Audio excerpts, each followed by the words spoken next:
ఓం శ్రీ సాయిరామ్. సాయి గురుకులం కార్యక్రమానికి స్వాగతం. మనకు జీవితంలో ఒక మంచి మిత్రుడు ఎవరైనా ఉన్నారంటే చెప్పుకోవడానికి టకీమని ఎవరి పేరు గుర్తురాదు. కానీ గురు చరణాలను ఆశ్రయించినటువంటి వారికి నీకెవరైనా మంచి స్నేహితుడు ఉన్నారంటే టక్కున గుర్తుకొచ్చేటువంటి పేరు శ్రీ సాయి సచ్చరిత. ఎందుకంటే బాబా మహాసమాధి అయ్యారు, వారు చైతన్యంలో ఎప్పుడూ కూడా ఉంటారు. కానీ మనకు బాబాతో ఉన్నటువంటి అనుభవాన్ని, బాబా సహచర్యాన్ని ఏది మనకు కలిగిస్తుంది? ఒక్క సచ్చరిత మాత్రమే కలిగిస్తుంది. ఎందుకంటే సచ్చరితను ఒక్కసారి తెరిచి చూస్తే బాబా మనకు ఏమి చెప్పదలుచుకున్నాడో అది చాలా స్పష్టంగా బాబా మనకు చెప్తాడు. అందుకనే మన శ్రేయస్సును కోరుకునేటువంటి వారిని ఆప్తుడు, మిత్రుడు, మార్గదర్శి అని అంటాం. ఈరోజు మనకున్నటువంటి యాంత్రిక యుగంలో, ఈ స్వార్థపూరితమైనటువంటి సమాజంలో మనకు హితుడు, స్నేహితుడు ఎవరుంటారు? ఎవరు ఉండరు. అందుకనే సచ్చరితను ఆశ్రయించినటువంటి వారికి ఇదే సమస్యగా ఉంటుంది. ఎందుకంటే ఎవరిని నమ్మాలో తెలియదు, ఎవరిపైన విశ్వాసం ఉంచాలో తెలియదు. కానీ గురుచరణాలను ఆశ్రయించినటువంటి వారికి విశ్వాసం ఎంత గొప్పగా ఉంటుందంటే, నా సహచరుడు, నా స్నేహితుడు, నా మిత్రుడు శ్రీ సాయి సచ్చరిత. ఎందుకంటే సచ్చరిత నిన్ను మభ్యపెట్టదు, నిన్ను ఊరడించదు, ఉన్నటువంటి వాస్తవాలనే తెలియజేస్తుంది. మొదటగా తెలిపేటువంటి కఠోరమైనటువంటి వాస్తవం ఏమిటంటే, మానవ జన్మ మనందరము కూడా బాగా విలాసవంతంగా గడపాలని, మానవ జన్మను మనం సార్థకత చేసుకోవడానికి ఏం చేస్తామంటే, సార్థకత అంటే నువ్వు ఎంత గొప్ప విలాసంగా బ్రతికితే అంత గొప్ప సార్థకత అన్నట్టు. జీవితం ఉంది ఎందుకు? అనుభవించడానికి కాకపోతే మరెందుకు అని చెప్పి చాలామంది చెప్తూ ఉంటారు. జీవితం ఉన్నది అనుభవించడానికి కాదు, భగవంతుని యొక్క సౌచర్యాన్ని ఆస్వాదిస్తూ భగవంతునిలో లీనమై ఏవైతే ఈ జనన మరణ చక్రం ఉంటుందో ఆ చక్రం నుంచి విడిపడిపోవడానికి మానవ జన్మ ఒక సాధనం. సచ్చరిత ఇదే చెప్తుంది. ఎందుకంటే మన స్నేహితులు, హితులు చెప్పేటువంటివి కొన్ని చాలా కఠినంగా ఉంటాయి. చాలా సందర్భాల్లో మనం ఏం చేస్తామంటే, ఎవరైనా మన మంచి కోరి ఒక కఠినమైనటువంటి విషయం చెప్తే అతను ఏదో మనకు ప్రమాదకారిలాగా మనకు కనిపిస్తాడు. సచ్చరిత కూడా ఇటువంటి విషయాలనే చెప్తుంది. ఎవరమైతే దాన్ని పాజిటివ్గా తీసుకుంటామో అటువంటి వారి జీవితాలు చాలా అద్భుతంగా ఉంటాయి. సచ్చరితలో 8వ అధ్యాయంలో మానవ జన్మ యొక్క ప్రాధాన్యత గురించి ఎంత అద్భుతంగా వివరిస్తారంటే, మానవ జన్మ ఉపేక్షించి ఒక్క క్షణమైనా సరే వృధా చేయకూడదట. ఆ ఒక్క క్షణం వృధా చేస్తే నీ జీవితంలో నువ్వు పొందాల్సినటువంటి వాటిని ఎన్నింటినో నువ్వు కోల్పోతూ ఉంటావు. మరి ఈ మానవ జన్మను సార్థకం చేసుకోవాలంటే ఏమిటి? ఇక్కడ హేమాడ్ పంతు ఒక చక్కనైనటువంటి ఉపాయాన్ని చెప్తారు. సముద్రం యొక్క ఉప్పు నీరు మేగుడిలో కలిసిపోయాక అది అత్యంత మధురంగా అమృతంలాగా మారిపోతుంది. అదేవిధంగా ఎవరైతే గురు చరణాలను ఆశ్రయించారో వారి దుఃఖాలు సుఖాలుగా మారిపోతాయట. నిజంగా ఇది ఎంత గొప్ప పదం కదా. దీన్ని ఒక్కదాన్ని పట్టుకుంటే మనకు నిజంగా జీవితంలో దుఃఖం ఉంటుందా? మానవ జన్మ అంటేనే మనందరం కూడా దుఃఖంతో, కష్టంతో కూడుకున్నటువంటిదని చెప్పి భావిస్తాం. ఆ దుఃఖంలో, కష్టంలోనే జీవితాన్నంతా కరిగించేసుకుంటాం. మరి మానవ జన్మ దుఃఖంతో, బాధతో గడపడానిక? ఎన్ని జన్మల తర్వాత మానవ జన్మ వస్తుంది? మానవ జన్మను సార్థకం చేసుకోవాలంటే ఒక్క గురుచరణాలు తప్ప మరొకట్లేదు. ఎందుకంటే గురువే నీ శ్రేయస్సును, హితాన్ని కోరుతారు. అందుకనే గురుచరణాలను ఆశ్రయించినటువంటి వారి యొక్క దుఃఖాలు, కష్టాలు సుఖాలు, సౌఖ్యాలుగా మారిపోతాయట.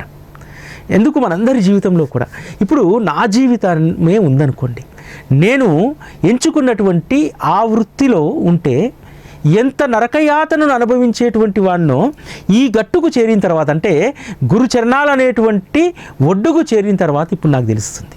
ఎందుకంటే ఉద్యోగంలో పోటీ, బాసును మెప్పించడానికి రకరకాలైనటువంటి కుయుక్తులు పన్నాలి. అంతేకాదు అందరికంటే మనము ఒక భిన్నమైనటువంటి స్థానాన్ని సంపాదించాలంటే రకరకాలైనటువంటి కుయుక్తులు పన్నాలి.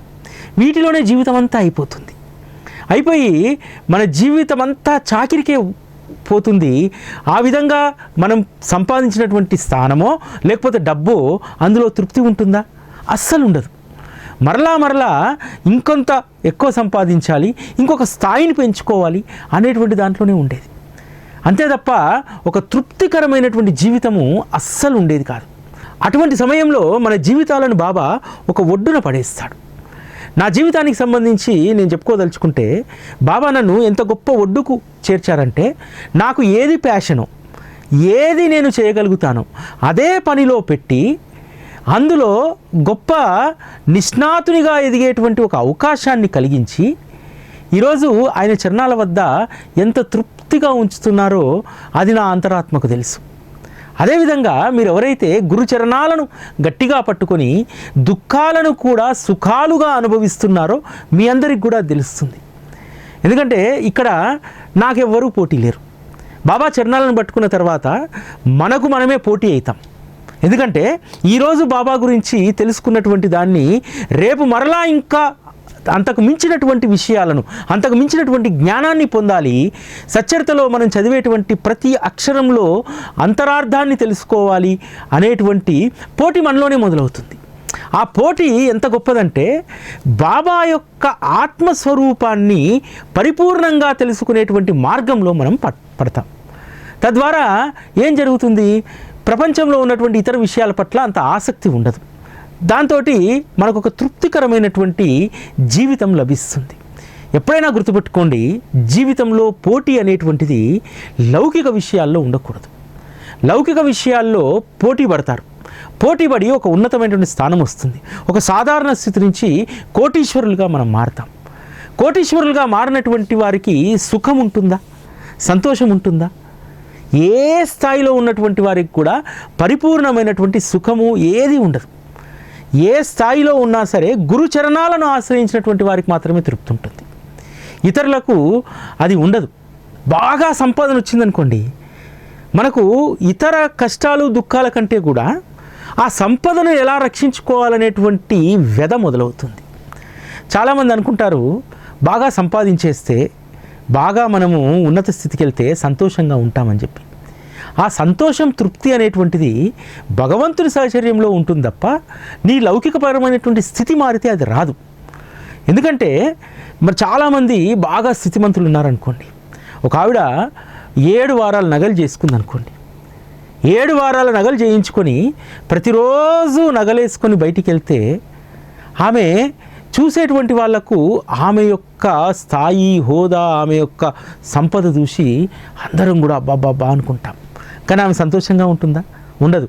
ఆ నగ ఎక్కడ జారిపోతుందో, లేకపోతే ఆ నగను ఎవరు కొట్టేస్తారో అనేటువంటి భయమే ఉంటుంది తప్ప దాన్ని అనుభవించేటువంటి ఆనందం ఉండదు. సంపద ప్రోగు చేసుకున్నటువంటి వాళ్ళకు కూడా అంతే. వారికి ఆ సంపద ఎవరు దోచుకుపోతారా, ఎలా తరిగిపోతే మళ్ళా మామూలు స్థితికి వెళ్ళిపోతే నా బతికేంది, ఇందులోనే ఉండిపోతారు. కానీ ఎవరైతే గురుచరణాల సాంగత్యం ఉంటుందో, సచ్చరితను ఎవరైతే అర్థం చేసుకుంటారో, మానవ జన్మ యొక్క పరమార్థాన్ని తెలుసుకుంటారో, వారు ఏ స్థితిలో ఉన్నా సరే ఆనందంగా ఉంటారు. ఒక ఆఫీస్లో 2 మిత్రులు ఉంటారు. ఒక మిత్రుడు నరులను నమ్ముకున్నాడు, మరొక మిత్రుడు గురునారాయణుని నమ్ముకున్నాడు. ఇద్దరు కూడా ఆఫీసులో ఒకే స్థాయిలో పనిచేస్తూ ఉన్నారు. ఈ నరుని నమ్ముకున్నటువంటి ఈ వ్యక్తి బాస్లను అందరినీ కూడా కాకబట్టి ఏదో రకంగా ప్రమోషన్ కొట్టేశాడు. గురునారాయణుని నమ్ముకున్నటువంటి వ్యక్తి ఉన్నటువంటి స్థాయిలోనే తృప్తిగా తన జీవితాన్ని, ఉద్యోగాన్ని చేసుకుంటూ ఉన్నాడు. అయితే అన్ని సమయాలు ఒకే రకంగా ఉంటాయా? ఉండవు కదా. నారాయణుని నమ్ముకున్నటువంటి వారు ప్రశాంతంగా ఉన్నారు. నరుని నమ్ముకున్నటువంటి వారికి ఏం జరిగిందంటే, అక్కడ ఉన్నటువంటి బాస్ రూపంలో ఉన్నటువంటి నరుడు మారిపోయాడు. మరొక నరుడు వచ్చాడు అక్కడికి. ఆ నరుడికి ఈ కాకా వ్యవహారం నచ్చదు. ఒకే ఆఫీసులో 10 సంవత్సరాలుగా నువ్వు పనిచేస్తూ ప్రమోషన్ పొంది కూడా ఇక్కడే పనిచేయడం అనేటువంటి సరైనటువంటిది కాదు, నిన్ను బదిలీ చేస్తున్నానని చెప్పి బదిలీ చేస్తాడు. ఆంధ్రప్రదేశ్లో ఉన్నటువంటి ఆయన ఉత్తరప్రదేశ్కి వెళ్ళిపోయాడు. వెళ్ళిపోయినటువంటి ఆయన ఆ ప్రమోషన్ను ఎంజాయ్ చేస్తున్నాడా? లేదు. అక్కడ వాతావరణం సెట్ కాలేదు, అక్కడ ఉండేటువంటి ఆహారం సరిగ్గా పడలేదు, భార్యా పిల్లలు ఇక్కడ, తాను అక్కడ, జీవితం అగమ్య గోచరం. గురునారాయణుని నమ్ముకున్నటువంటి వారు మాత్రం తృప్తిగా ఇక్కడే ఉన్నారు. అంటే ఇక్కడ మనం గమనించాల్సింది ఏంటంటే, సద్గురువును ఆశ్రయించినటువంటి వారికి ప్రమోషన్లు రావడం, లేకపోతే సంపద పెరగడం, ఇవి వారికి అస్సలు పట్టవు. గురువు ఏది అనుగ్రహించినా వారు దాన్ని సంతోషంగా స్వీకరిస్తారు. ఎలా ఆ స్వీకరించేటువంటి గుణం పెంపొందింది? సద్గురువు యొక్క కృప వల్ల. సచ్చరితను మనము అధ్యయనం, మననం, శ్రవణం చేయడం ద్వారా ఈ విషయాలన్నీ కూడా అర్థమవుతాయి. సద్గురు శ్రీ సాయి భగవాను చేరినటువంటి వారికి సచ్చరిత సహచర్యం లేదనుకోండి, అసలు సద్గురు చేరినటువంటి ఫలితాన్ని కూడా మీరు పొందలేరు. ఎందుకంటే మన జీవితం ఎలా ఉండాలంటే, మీరందరూ కూడా ఈరోజు సాయి టీవీని చూస్తున్నారు కదా. సాయి టీవీ ఒక నిర్మలమైనటువంటి, నిడారంబరమైనటువంటి ఒక కార్యక్రమాలను నడిపిస్తూ ఉంటుంది. కానీ ఈ పోటీ ప్రపంచంలో మనతో పాటు అనేక ఛానళ్ళు, యూట్యూబ్లో కావచ్చు, టీవీ మీడియాలో కావచ్చు, అనేక ఛానల్స్ నడుస్తూ ఉంటాయి. ఒక్కొక్కసారి సీజనల్గా గొప్ప గొప్ప ఈవెంట్స్ వాళ్ళు చేస్తూ ఉంటారు. చేస్తున్నప్పుడు ఎప్పుడూ కూడా మాకు, అరే మన సాయి టీవీ స్థాయిని అంతకు తీసుకెళ్ళలేకపోయామే, మనం కూడా గొప్ప గొప్ప ఈవెంట్లను చేయలేకపోయామే, మనం కూడా విస్తృతంగా ఇంకా సాయి టీవీని విస్తరించలేకపోయామే అనేటువంటి ఆ అసంతృప్తి ఏ రోజు కలగలేదు. ఎందుకంటే అటువంటి ఆలోచన రావడానికి అసలు అవకాశాన్నే బాబా కల్పించలేదు. ఎందుకంటే ఉన్నటువంటి పనిలోనే తలమునకలు చేసి ఎప్పుడూ కూడా శ్రీ సాయిబాబా అనేటువంటి లీలా సముద్రంలో ఈదుతుండగా ఇతర విషయాలు ఏ విధంగా గుర్తొస్తాయి? అందుకనే సద్గురు చరణాలను ఆశ్రయించిన తర్వాత మన మనస్సు, మన తనువు, మన ఆలోచనలన్నీ కూడా సద్గురు చరణాలపైనే ఉంటాయి. అటువంటి వారికి లౌకికపరమైనటువంటి బాధలు అస్సలు బాధించవు. చాలామంది బాబాను ఆశ్రయించినటువంటి వాళ్ళు ఎందుకు తృప్తిగా ఉండగలుగుతున్నారు, ఎందుకు సంతోషంగా ఉండగలుగుతున్నారు? సచ్చరిత మనకిచ్చినటువంటి ధైర్యం. అనేక సందర్భాల్లో హేమాడ్ పంత్ రాస్తారు, ఒక్క గురుచరణాలు చాలు, ఇక మన జీవితానికి ఏమీ అవసరం లేదు. ఆ గురుచరణాలను గట్టిగా పట్టుకున్నటువంటి వారిని బాబా ఈ భవసాగరాన్ని దాటించగలుగుతారు. నువ్వు అనుభవించాల్సినటువంటి కర్మలను అత్యంత సునాయాసంగా అనుభవింపజేస్తారు. శ్రీ సాయి సచ్చరితలో మనము ఒక లీల చదువుతాం. ఒక భక్తుడికి విపరీతమైనటువంటి కళ్ళ మంటలేసి కళ్ళన్నీ వాచిపోయి ఎర్రగై ఎన్ని వైద్యాలు చేయించుకున్నా సరే అది తగ్గకపోతే బాబా దగ్గరికి వస్తాడు. వస్తే బాబా ఏం చేస్తాడు? జీడి గింజల్ని బాగా నూరి కళ్ళ కట్టు కడతాడు. మామూలుగా ఆవు పాలతోటో లేకపోతే పచ్చకర్పూరంతోటో చలవ కోసం కంటికి చికిత్స చేసేటువంటి వాళ్ళు. కానీ ఎందుకు బాబా జీడి గింజల వైద్యం చేశాడు? ఇక్కడ మనం తెలుసుకోవాల్సింది ఏంటంటే, ఆ వ్యక్తి యొక్క కర్మ ఇంకా అనుభవించాల్సింది ఉంది. ఎంత అనుభవించాల్సింది ఉందంటే, ఆ కళ్ళ ద్వారా జీడి గింజలు పెడితే సాధారణంగా కళ్ళు మంటలెక్కిపోయి కనుగుడ్లు ముందుకొస్తాయి. అంటే తను అనుభవించాల్సినటువంటి కర్మ ఇంకా చాలా పెద్దగా ఉంది.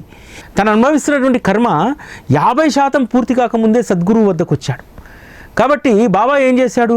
ఆ కర్మను అనుభవింపజేయాలి. ఆ కర్మ ఎంత ప్రమాదకరమైందంటే, జీడి గింజలు పెడితే కళ్ళు ఏ విధంగా అయితే వాచి కనుగుడ్లు బయటకు వస్తాయో అంత కర్మను అనుభవించాలి. బాబా ఏం చేశాడు? జీడి గింజలు నూరాడు. నూరి అతని కళ్ళకు పెట్టాడు. అంటే నువ్వు కర్మ అనుభవించేసేయి, నువ్వు అనుభవించాల్సిన కర్మ అనుభవించని చెప్పి. కానీ సద్గురువు యొక్క మహిమ ఎలా ఉంటుందంటే, సద్గురువు యొక్క కరస్పర్శ తాకినటువంటి ఏ వస్తువు అయినా సరే దాని యొక్క సహజ గుణాన్ని కోల్పోతుంది. జీడి గింజలను బాబా నూరాడు కదా, తమ స్వహస్తాలతోటి కళ్ళకు పెట్టాడు కదా, ఆ జీడి గింజలు తమ యొక్క స్వభావాన్ని కోల్పోయాయి. అవి హాని చేయాలి కళ్ళకు, కానీ అవి మేలు చేశాయి. దాంతో ఏమైంది? అతడు జీడి గింజ యొక్క జీడి కళ్ళల్లో పడితే అనుభవించాల్సినటువంటి బాధను ఏమాత్రం ప్రయాస లేకుండా అనుభవించేసి తెల్లారొచ్చి ఆ కట్టు విప్పేసరికి అతని యొక్క కళ్ళు స్ఫటికంగా మారిపోయాయట. అంత స్వచ్ఛంగా తెల్లగా మారిపోయాయట. దీని వెనుకాల ఉన్నటువంటి ఆంతర్యం ఏమిటి? నువ్వు అనుభవించాల్సినటువంటి కర్మను నేను అత్యంత సునాయాసంగా అనుభవింపజేస్తాను. సచ్చరితను ఆశ్రయించినటువంటి వారికి, ప్రతి ఒక్కరికి నాతో సహా నాకు తెలుసు ఎన్ని రకాలైనటువంటి ప్రమాదాలను బాబా నాకు తప్పించాడు. ఈ 10 సంవత్సరాల్లో ఎన్ని రకాలైనటువంటి ఆపదలను జస్ట్ ఒక్క చిన్న గాలివానతోటి ఏ విధంగా తీసేశాడు. ఇవన్నీ అనుభవించాం. మీ జీవితాల్లో కూడా మీరు అనుభవించి ఉంటారు. అది ఎట్లా మనకు అవగాహనకు వస్తుందంటే, సచ్చరిత నీ నేస్తమైనప్పుడు నువ్వు అనుభవించేటువంటి ప్రతి కర్మ గురించి కూడా అది వివరించి చెప్తుంది. చాలా సందర్భాల్లో మనం అనుభవించాల్సినటువంటి చాలా పెద్ద పెద్ద కర్మలను, అంతేకాదు నీకు నేను ఏ మేలు చేయబోతున్నాను అనేటువంటిది కూడా బాబా చాలా స్పష్టంగా చెప్తారు. ఇటీవల కాలంలో షిరిడీకి వెళ్ళినప్పుడు ఆ సందర్భాన్ని కూడా మీకు చెప్పాను గతంలో. సచ్చరిత ఓపెన్ చేసినప్పుడు ఫిబ్రవరిలో పరిక్రమణకు పోయినప్పుడు అనుకుంటా ఈ సంఘటన. అప్పుడు మిరికర్ కథ వచ్చింది. అందులో ఒక పదం బాగా నా మనస్సును పట్టేసుకుంది. బాబా అన్నటువంటి వారి వాక్కు, రక్షించేవారి శక్తి ముందు చంపేవాడి శక్తి ఎంత అని. అప్పుడు అది అర్థం కాలేదు. దాన్ని అప్పుడు రకాలుగా నేను అర్థం చేసుకున్నాను. కానీ వాహిని గారి విషయంలో అది చాలా స్పష్టంగా అర్థమైంది. అంటే ఒక 2 నెలల తర్వాత జరగబోయేటువంటి సంఘటనను బాబా చెప్పాడు. మిరికర్ విషయంలో కూడా అంతే కదా. మిరికర్కి ఏం తెలుసు, పాము వస్తుంది, రాత్రిపూట పడుకుంటే చితాలిలో పాము కరవబోతుంది అనేటువంటి తెలియదు కదా. బాబాయే ఆ ఆపదను గుర్తించి మిరికర్కు చెప్తాడు, పొడుగాటివాడు నీకు తెలుసా, ఆ పొడుగాటివాడు మహాప్రమాదకారి, అయినా సరే ఈ ద్వారకామయి బిడ్డలను అతడు ఏమీ చెయ్యలేడు, రక్షించేవాడి శక్తి ముందు చంపేవాడి శక్తి ఎంత అని అంటాడు. అంటే మిరికర్కు ఏ విధంగా అయితే చితాలి వెళ్ళకముందే ప్రమాదం జరుగుతుంది, ఆ ప్రమాదాన్ని నేను తప్పించానని చెప్పారో, 2 నెలల తర్వాత వచ్చేటువంటి ఉపద్రవం సంబంధించి బాబా ముందుగానే చెప్పేశాడు షిరిడీలో. తర్వాత ఇప్పుడు నాకు అర్థమైంది. ఎందుకంటే మొన్న రివ్యూకి వెళ్ళినప్పుడు డాక్టర్ చెప్పినటువంటిది, అసలు మీరు ఎంత అదృష్టవంతులంటే ఆ వైరస్ ఖచ్చితంగా లంగ్స్లోకి పూర్తిగా వెళ్ళాలి, వెళ్ళకుండా కొంచెం మాత్రమే అది డ్యామేజ్ చేసింది. సాధారణంగా వెంటిలేటర్ స్థాయికి వెళ్ళేటువంటి పరిస్థితి ఆ వైరస్ది. కానీ చాలా అదృష్టవంతులు. మామూలుగా అయితే ఐసీయూ వెంటిలేటర్లో పెట్టాల్సినటువంటి ఆ వైరస్ మీరు సాధారణంగా రూమ్ ట్రీట్మెంట్ ద్వారా మీకు జరిగిపోయింది. నిజంగా ఇది గాడ్ మిరాకిల్ అని చెప్పి అన్నాడు. అప్పుడు ఇంటికి తిరిగి వస్తుండగా మళ్ళీ మనసులో ఇది తిరిగిందనమాట. బాబా ఇంతగా మేలు చేశాడా, మేలు చేస్తున్నాననేటువంటి విషయము 2 నెలల క్రితమే చెప్పి చేశాడు బాబా. బాబా మనకి ఏదైనా మేలు చేయాలనుకుంటే ఖచ్చితంగా చెప్పే చేస్తాడు. మిరికర్కి కూడా అదే చెప్పాడు కదా. చితాలి వెళ్ళకముందే అక్కడ జరిగేటువంటి ప్రమాదం గురించి చెప్పాడు.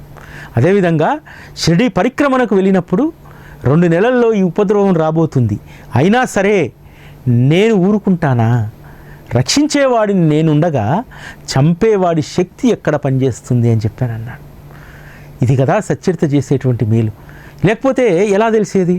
బాబా 2 నెలల క్రితమే ఒక రక్షణ వలయాన్ని ఏర్పాటు చేశాడు. ఆపద సుడిగుండంలోకి నెట్టి ఆ సుడిగుండం కనీసం ఆ గాలి తగలకుండానే ఏ విధంగా బయటికి తీసుకొచ్చారు. ఇది సాధారణంగా బాబాను విగ్రహానికి మొక్కుతేనో, లేకపోతే ఫోటోను చూస్తేనో, లేకపోతే బాబాకు అభిషేకం చేస్తూనో వచ్చేటువంటి అవగాహన కాదు. ఈ అవగాహన మనకు శ్రీ సాయి సచ్చరిత మాత్రమే ఇవ్వగలుగుతుంది. కాబట్టి సచ్చరిత మన జీవితానికి ఒక నేస్తం.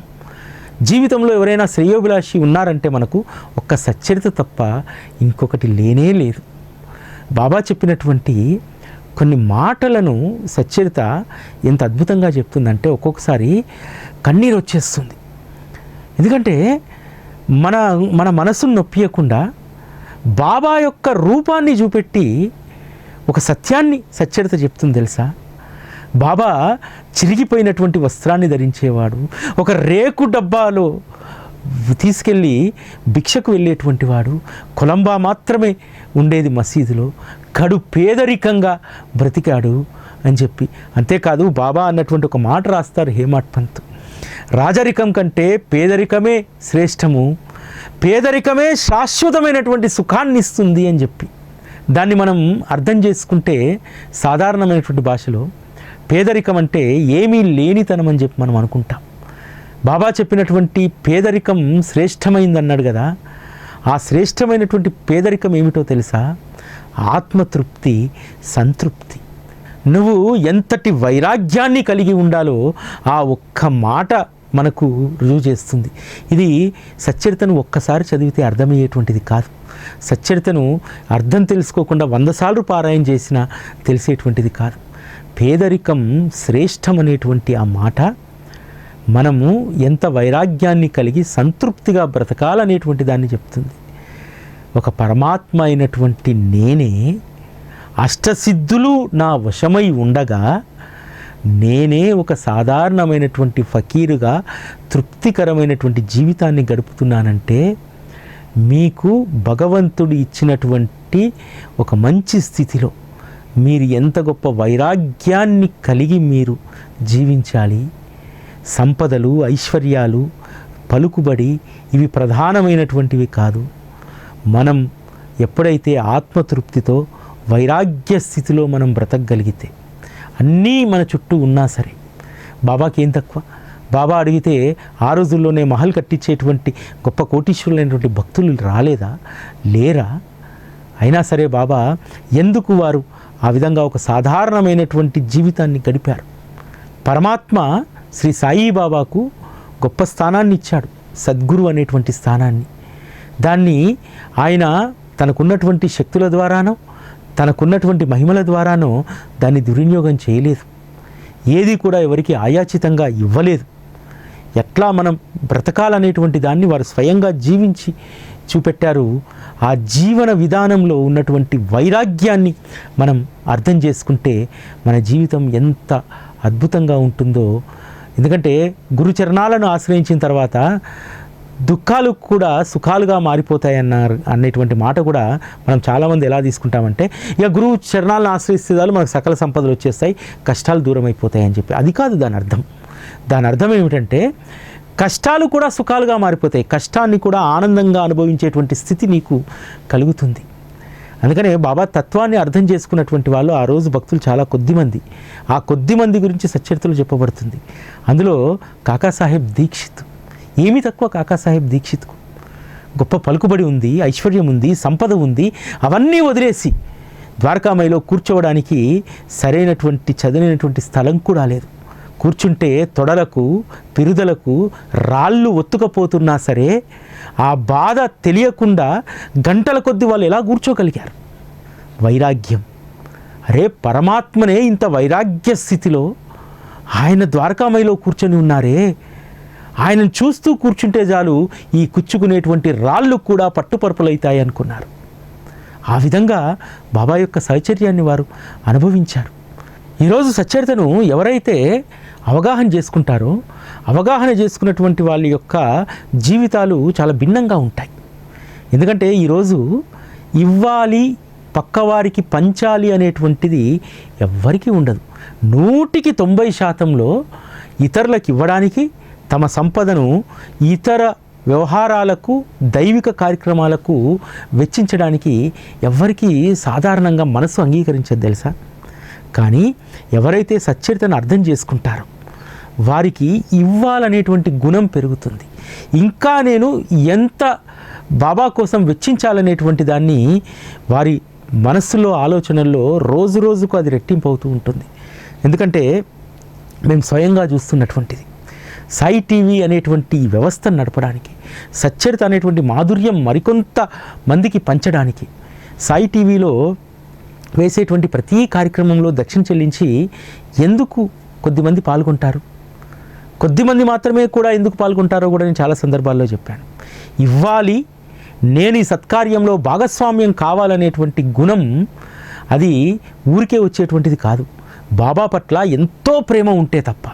1000 రూపాయలు ఉంటే మన కుటుంబం విలాసంగా గడపలేదా? 1000 రూపాయలు పెట్టి హోటల్కి పోయి ఆనందంగా తినలేమా? కానీ దానికంటే గొప్పది వైరాగ్యం, ఇవ్వగలిగేటువంటి స్థితి, ఆలోచన రావడం అనేటువంటిదే అసలైనటువంటి వైరాగ్యం అని చెప్పి అనేక మంది ఈరోజు బాబా మార్గంలో ఉన్నటువంటి వారు ఆ మార్గంలో ప్రయాణిస్తూ ఉన్నారు. ఈ విధంగా ఎవరైతే జీవితాలను మార్చుకున్నారో వారు అదృష్టవంతులు. అది కేవలం బాబా యొక్క మూర్తిని చూస్తేనో భక్తి ఉంటేనో వచ్చేటువంటిది కాదు, సచ్చరితను అవగాహన చేసుకుంటే. ఎందుకంటే సచ్చరితను అవగాహన చేసుకున్న తర్వాత వేరే ప్రపంచం మనకు కనిపించదు. ఈరోజు నేను సచ్చరిత ద్వారా అనుభవిస్తున్నటువంటిది నాకు వేరే ప్రపంచం లేదు. వేరే వ్యాపకాలు లేవు. చాలా సందర్భాల్లో వాహిని గారు అంటూ ఉంటారు, చాలామంది వరాల సాయి మందిరికి వచ్చి పెళ్లి పత్రికలు పెట్టిపోతారు, శుభకార్యాలు ఉన్నాయని చెప్పిపోతారు, పెళ్ళి కుదిరిందని చెప్పిపోతారు. కానీ ఎవ్వరూ మనల్ని ప్రత్యేకంగా రమ్మని అడగరేంది అని అడుగుతుంది నన్ను కొన్ని సందర్భాల్లో. నేను చెప్పేటువంటి సమాధానం ఏంటంటే, వాళ్లకు బాగా తెలుసు, మనల్ని బాగా అర్థం చేసుకున్నారు, మనల్ని ఇబ్బంది పెట్టకూడదని చెప్పి, మన పని చెడిపోకూడదని చెప్పి వాళ్ళు మనల్ని ప్రత్యేకంగా పిలవట్లేదు. ఈ విధంగా మనం అర్థం చేసుకోవాలి. వారు మనకు ఎంతో మేలు చేసినటువంటి వారు. నిజంగా నాకు మనస్ఫూర్తిగా నేను ఇదే కోరుకుంటా. ఎవరైనా ప్రత్యేకంగా వచ్చి అభిమానంగా మీరు రావాలి అంటే అది నిజంగా ఇబ్బంది. ఎందుకంటే ఇక్కడ పనిని వదిలిపెట్టి, అదేవిధంగా సమయాన్ని ఇక్కడ వెచ్చించాల్సినటువంటి దాన్ని వదిలిపెట్టి రావడం అనేటువంటిది కొంచెం కష్టం. కాబట్టి బాబాయే ప్రపంచం అనుకున్నటువంటి వాళ్ళకు ఉండేటువంటి ఆనందం మహాద్భుతంగా ఉంటుంది. ఎందుకంటే వాళ్ళు కొన్ని లిమిటేషన్స్ పెట్టుకుంటారు. మనము ఎక్కడికి వెళ్ళాలి, వెళ్ళకూడదు, ఇది వెళ్ళాల్సినటువంటి కార్యమా, వెళ్ళకపోయినా ఇబ్బంది లేకుండా, ఇటువంటి విచక్షణను కలిగి ఉంటారు. కాబట్టి ఏదైనా కార్యానికి వెళ్ళకపోతే ఏదో నష్టం జరిగిపోయిందనేటువంటి భావన వీరికి ఉండదన్నమాట. ఎందుకంటే సద్గురువే సర్వస్వం అయినప్పుడు ఆయన ఏ నిర్ణయాలు చేస్తే ఆయా నిర్ణయాలకు కట్టుబడి ఉండాలి. ఎందుకంటే జీవితం కొంచెం ముందుకెళ్తున్నా కొద్దీ పెద్దవాళ్ళు చెప్తూ ఉంటారు, నీకోసం నువ్వు సమయం పెట్టుకో అని చెప్పి.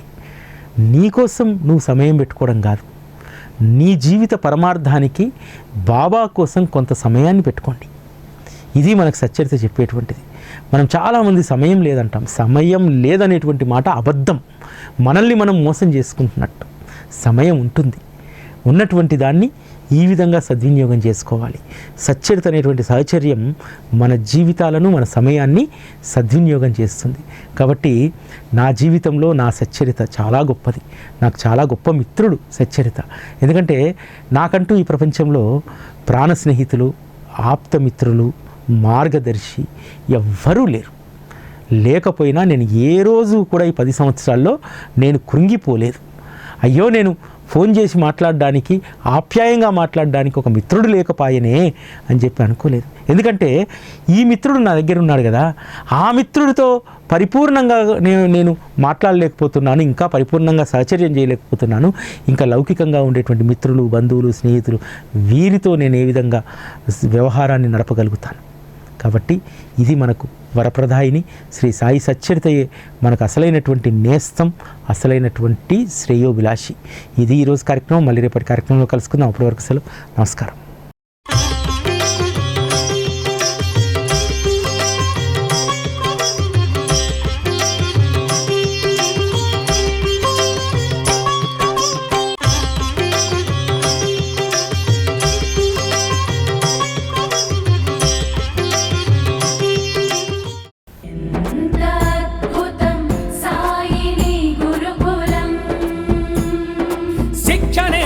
శిక్షలు లేని శరణాగతి సౌదం.